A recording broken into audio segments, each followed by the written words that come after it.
Before today's topic, a quick disclaimer. The stories and data we share come from the states that we practice in and the experiences we personally had, which can differ greatly across our country and certainly the globe. This is not a professional advice show. So get comfy and let's discuss death.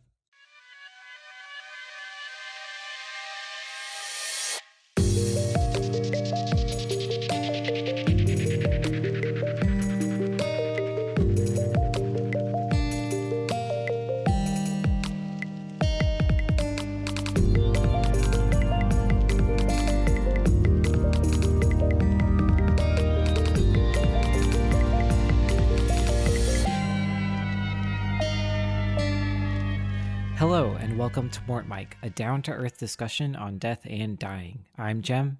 And I'm Red, and we're your abandoned Avengers this week. So there's one thing we know for certain. Everyone is going to die. More often than not, when you die, you have your family to take care of you, maybe a friend if you don't have any family, children, cousins, nephews, nieces. Someone is going to look after you when you die. However, some people aren't so lucky. There's a lot of circumstances in which these deaths can happen. These are deaths of indigent people. So what is an indigent death? Who are these people? This is a person with literally no next of kin, no family, no kids, no close friends, no one to claim them after they die. And this can also be someone with a next of kin that can't pay for their services. Funerals are costly, expensive, and even the most basic cremations some people can't afford. So what happens to these people? Where do they go? And who takes care of them? So I think before we get into what taking care of indigent people looks like in modern days, we kind of need to trace our roots a little bit and see what society has done with indigent people over time. Because, I mean, obviously, since there were people, there's definitely people that had lesser means than others. That's right. So even in ye olden times, there were, what are they called? Beggars? Spinsters and beggars. And beggars. And all sorts of fun people that have bodies that die and need people to take care of them after this happens. So we've definitely been burying those without means for millennia. And today we would call them something like common crypts or common graves, a crypt being like above ground and a grave below. But in ye olden times, they were referred to as potters or paupers' fields. And what do those two words mean? Well, as many things of the time, the term potter's field is a biblical term by nature, and it comes from the potters going out to the fields to dig clay out for their pottery, and then once they have extracted all of their red-brown gold, and that was all mined out, it left convenient holes to be used for graves. Oh my gosh, I never knew that. Yeah. That is so cool. I don't know, I just thought potters was another word for like poor person, Right. But that is awesome. That is so cool. Reuse, renew, and recycle. I like it. Yeah, make it easy on everyone else.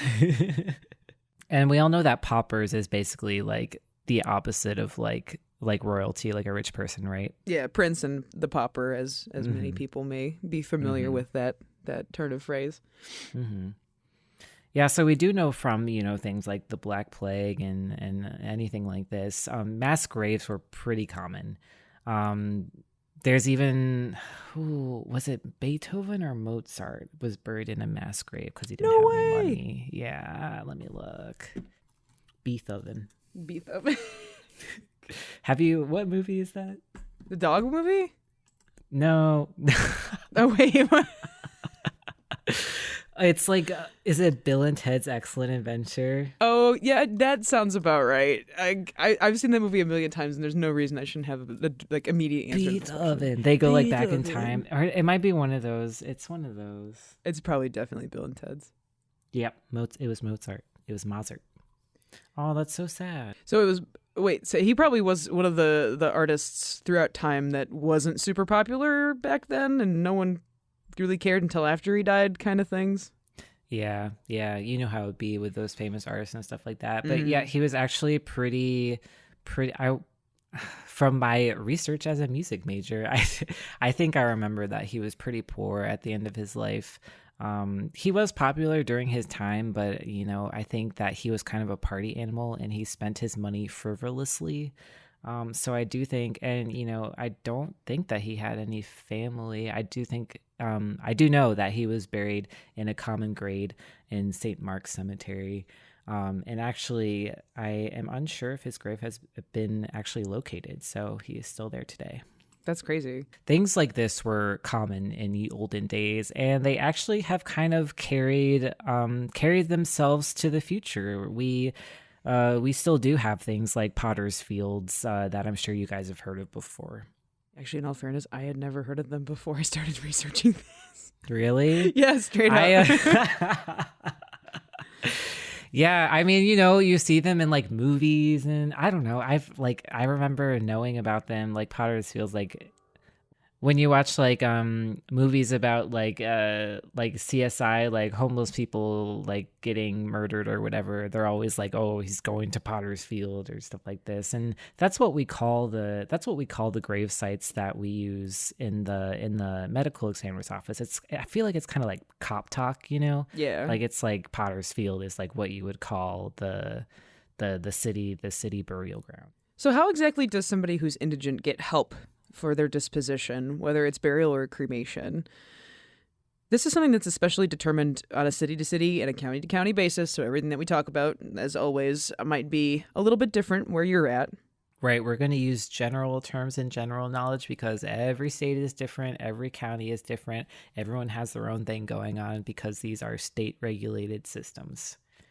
So to give you a little bit of backstory about how all of these systems actually work, a specific funeral home will be the contact of the health department or medical examiner's office or whatever have you. And if there's a city that has no funeral home in it, they'll work with like adjacent cities, larger firms that are nearby. It goes the same for unclaimed bodies, which we'll talk about a little bit later. But oftentimes there's one central location that will take all of these unclaimed bodies and deal with them. And it could be like a collection of counties that all bring or all have their unclaimed bodies for like extended periods of time dealt with one county medical examiner's office. So the city in which the death occurred will actually contact the city in which the deceased lived in to actually pay for the disposition. So it doesn't matter where you die, it's where you lived that city will be on the hook to help pay for any funeral arrangements. And for the longest time, it was actually assumed, if you're destitute enough to be even asking for help for the disposition of a loved one, that you like really must need it. But one bad apple, as they say. There have been many people that have tried to flip the system to work in their favor when they didn't need it, which just takes resources away from those who actually do need help and can't afford to be able to put their loved one to rest. Exactly. So I'm not going to get into like the super politics of it, but there are regulations now as to like how much your family is making and how much the decedent's estate is in order to qualify for something like a state-assisted burial. But I have had people contact the morgue that I worked at asking if the state cremates, my Uncle Jerry, can I have his ashes back? The thing is that we can't say no, but that, that's kind of taking advantage of the situation. Like that's not what this is in place for. Yeah, there's legitimately people like below poverty line that need this help.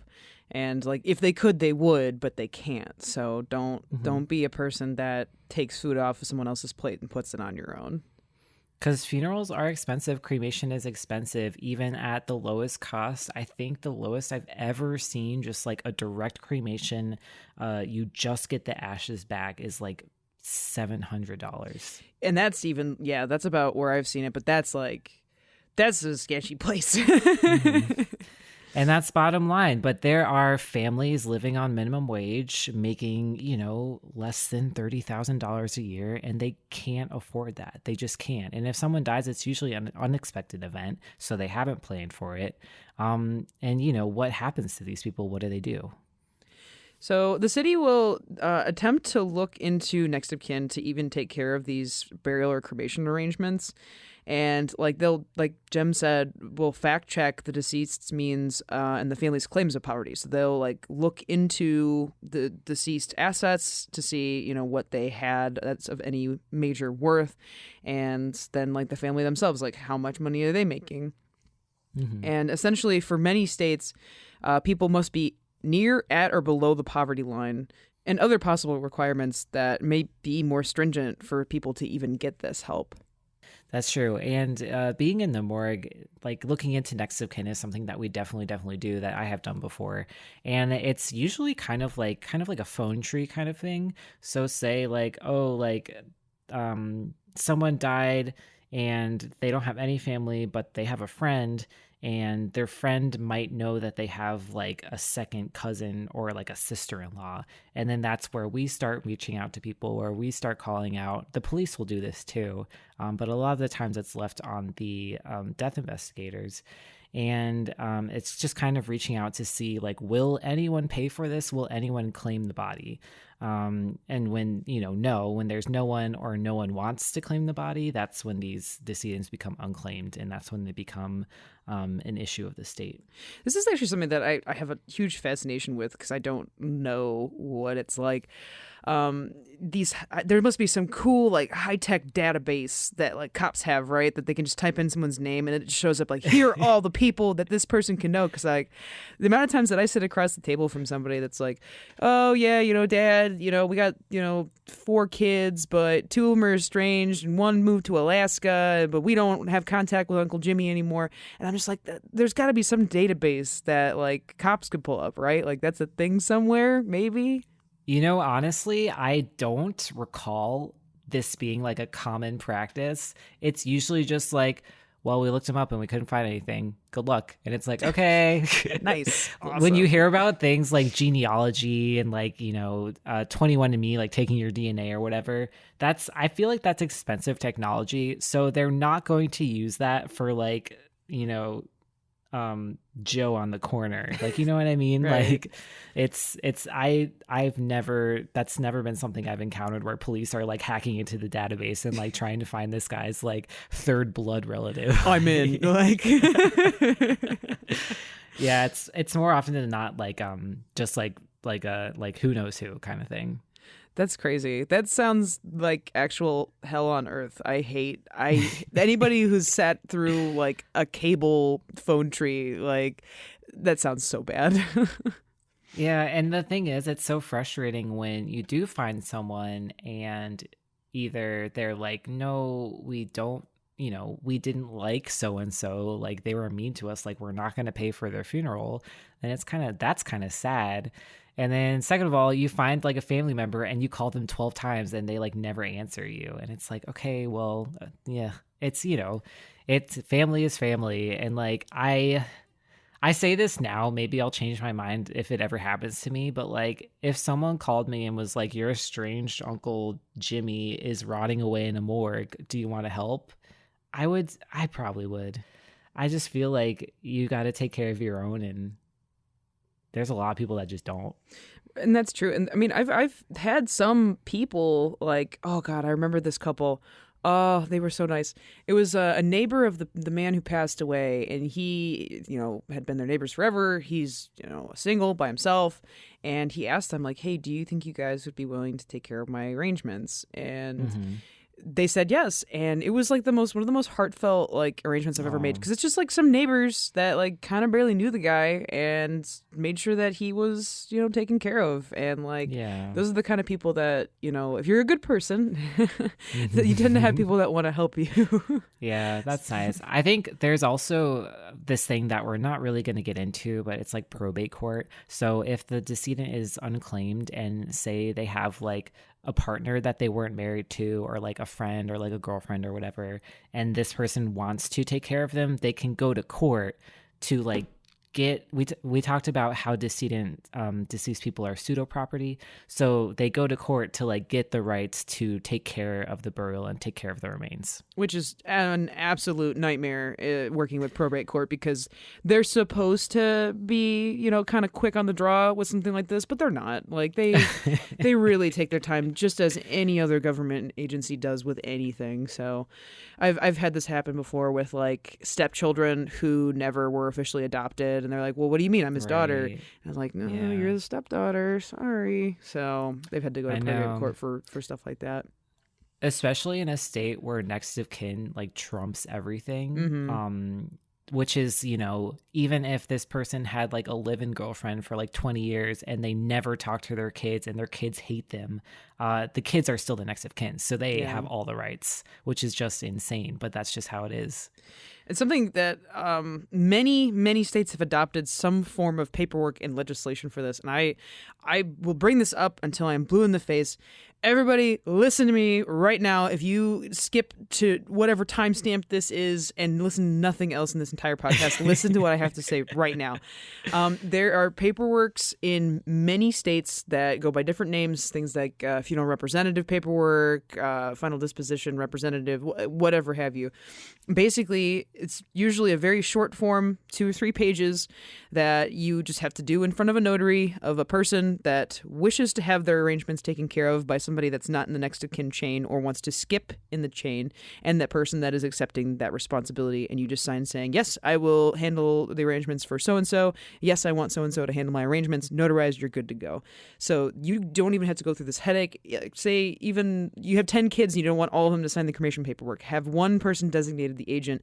They will then be able to take care of all the arrangements past everyone else. Please look this paperwork up. I am so serious. It's the easiest afternoon you'll ever spend, and it'll make your family and friends' lives so much easier when you die.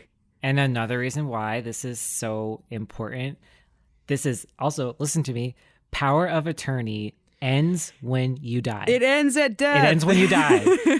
This is one of the biggest things that we have to deal with, is people being like, oh, well, I was just a power of attorney. It doesn't matter. He's dead. It ends when you die. And I don't think a lot of people know this. No one knows this. Absolutely. Yeah. I've had 1 in 20 people actually say, I was power of attorney, but I know that I don't have that anymore. I'm like, who wrote this up for you? Because they actually prepared you for what you had to go through. Like, I don't know how somebody can write this paperwork up for somebody and not tell them, oh, by the way, when he dies, it's over. Like, that is a really big clause. Huge clause.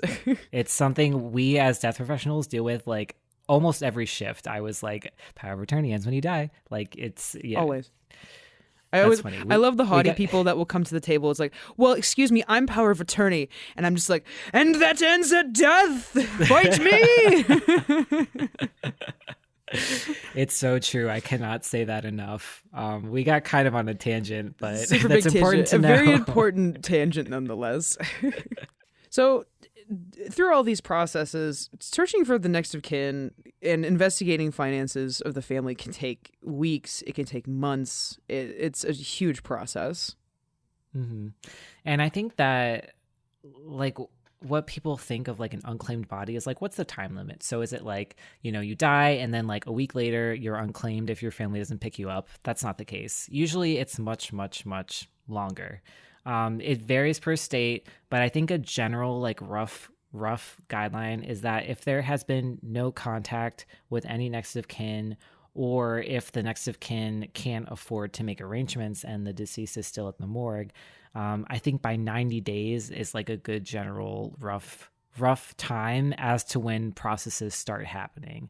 So 90 days in the morgue, that's 3 months. By this time, if the morgue is concerned about like any sort of like storage schematics, I don't know how to say this in the right way, but you know, after a while you're going to start decomposing even if you're in a cooler. It's just going to start happening. So in our morgue specifically, we would freeze bodies after, I would say like a month, maybe 2 months, depending on how full we were. I know in a lot of bigger city morgues, they have like a separate like cooler, long-term storage. Yeah, long-term storage.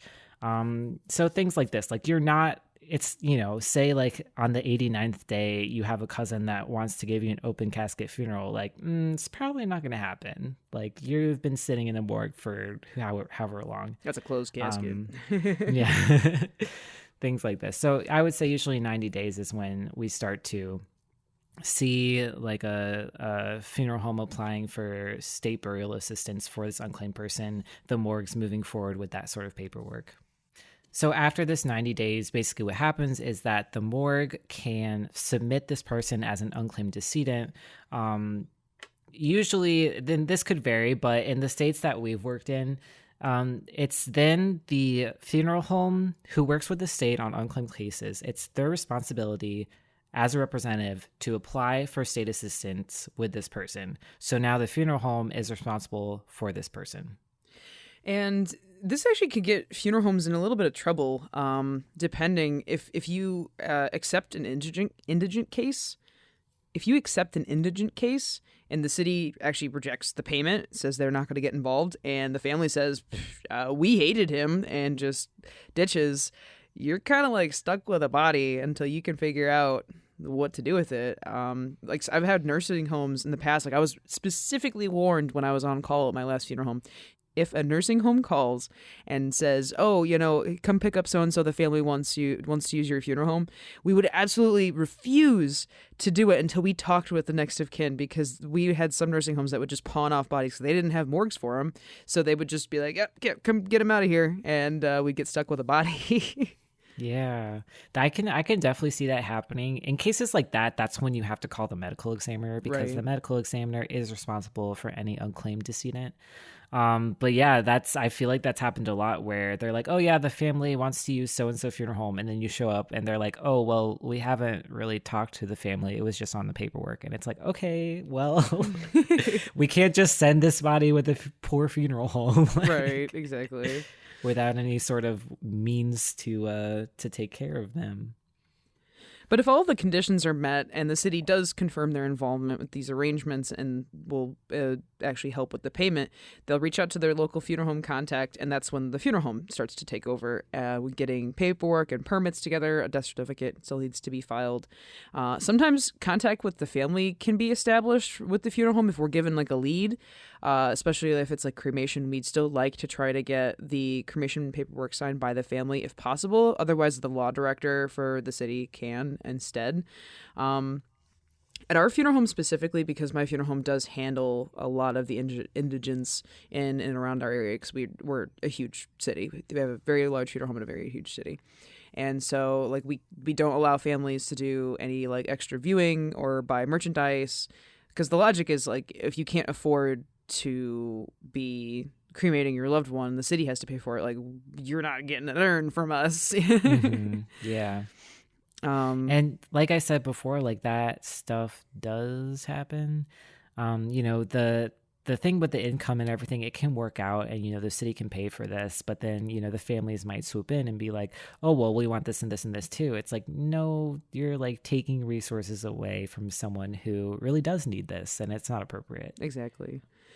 Something I found interesting after researching this was that, you think of an indigent case as somebody who's got nobody, but a lot of times it really is people that just didn't have a lot of money. So a lot of the times after like we perform a cremation for these indigent cases, a family will end up getting the cremated remains back after. Like we do like to try to return them to families after the fact, so they can go home with their loved one instead of having to go in, a common crypt or in a potter's field. But that's usually only the case if there's no next of kin or their bridges with their next of kin are burned. So that's when we take over and go to our local cemetery. There's a crypt above ground that we can place like a bunch of cremated remains, and you have to think that normally they're meant to fit, full casket burials, or they're meant to fit full casket entombments. So you can fit a lot of cremated remains in there. That's where we inter ours specifically. Mm-hmm. And this is kind of like a recent development, actually. I was reading. So they used to just, bury the bodies in, potter's fields, like mass graves, unmarked graves, things like this. But now with the rise of cremation, they are cremating first and then burying the ashes. It's kind of like a space saver. Yeah. And, I would say the extra cost to cremate is like negligible. Like it's not, I would say the space saving is probably, especially in really populated cities with a very, very large indigent population or like a high poverty level, I think the space saving is more advantageous versus like the city paying a little bit extra for cremation. Yeah. And the thing about the actual disposition of the bodies after they're cremated, if nobody wants to take them home, like we can't just yeet them in the trash or something. Like it has to be essentially kind of like a recorded place that they are at. So like these cemeteries will have, even though there's not like a plaque or anything on on this common crypt that says all these people's names, like they will be on record. Like it's not like if there was next of kin that wanted to get them back at some point, they couldn't. There is full documentation of where these people are. Right. Because even like if ever something needed to happen where either these remains needed to be located or like there needed to be a record that this person did die and was buried by the state, like this is important. You have to keep track of these things, and you can't just like, toss a bunch of unclaimed bodies into the trash. So since I was familiar with like the concept of like cremation and common crypt through my funeral home, as soon as like I started doing research for this episode and found out like that a Potter's Field was even like a real thing that's not in movies, or not just in movies, I immediately wanted to see like where's the local Potter, like do we have a local Potter's Fields? And it really depends. Some places like with big metropolitan cities will have Potter's Fields locally, at least nearby that major city. Or it could be something like in the middle of nowhere. So it really depends on your geographical location. But in my area specifically, we have 2 well-hidden Potter's Fields of yore. Of yore. They didn't actually even have addresses when I looked them up. You have to know who to ask to get there.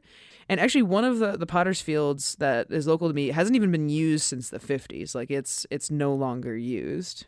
Do you know if it got, like, full up, or is it just kind of, like, old? Yeah, I just think it's defunct at this point. They just don't use it anymore. The other one, however, is still used. It has a name. It has like a whole name, but they just call it the Potter's Field. Like the name stuck, and like no one knows it by its actual like quote unquote cemetery name. But the records are kept by the city that it's in, and the local funeral home in that city has a contract with the city for all of these indigent burials.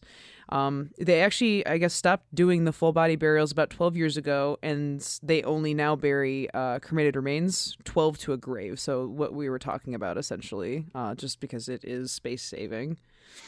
Right. The health department works with the funeral home, and the funeral home contacts the city for the burials, and the plots are marked by numbered metal pins in the ground, because I was wondering, like, oh, do they have, like, headstones? But everything is just marked by these pins that have numbers.